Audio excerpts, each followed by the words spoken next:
Otapi is the Transcontinental Railroad in 1862. The person that came up with the idea is Theodore Judah. The reason they started building the Transcontinental Railroad is that of Western expansion. But it came with a price of loss of lives, but they got it done.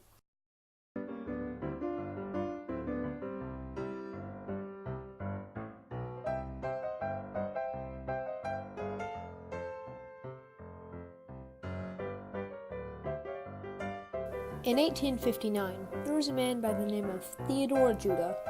Judah realized to travel to the west, he would have to travel for 6 months on a very dangerous trail. In 1848, there were railroads being built in the east, but few went farther than the Mississippi River. He wanted to change that, so he came up with the Central Pacific Railroad that could take you to the west in about 6 days. So, he sent the Pacific Railroad Act to President Lincoln, which he happily signed. This act gave funding and land to Judah and his project. Construction started in 1862. The two railroad companies needed workers. The flow of Chinese immigrants into the nation that needed jobs gave the two railroad companies plenty of workers. Sadly, Judah died on November 2nd, 1863, from yellow fever.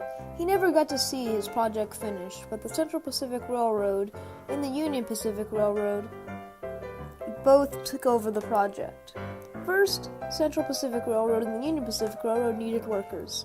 The flow of Chinese immigrants into the nation that needed jobs gave the railroad companies plenty of workers. Then they started laying track, but in doing so, they destroyed a lot of land using explosions. About 106,000 workers died on the railroad either of heat strokes, explosion, and Native Americans constantly attacking the project for destroying the land. The Sierra Nevada mountains posed a huge challenge to the building of the railroad. They had to go through the mountains, but that was very dangerous. As a result, a lot of people died of avalanches and explosions. The path they took would have them cross the Dale Creek, so they had to build a bridge to the other side, so that led to the Dale Creek Bridge. The first step to building the railroad is the gouge. A gouge is the distance between the rails. They needed a standard gouge. The gouge was about 4 feet and 8.5 inches in length. This gouge was also flexible, so other trains could use it. There were men called graders.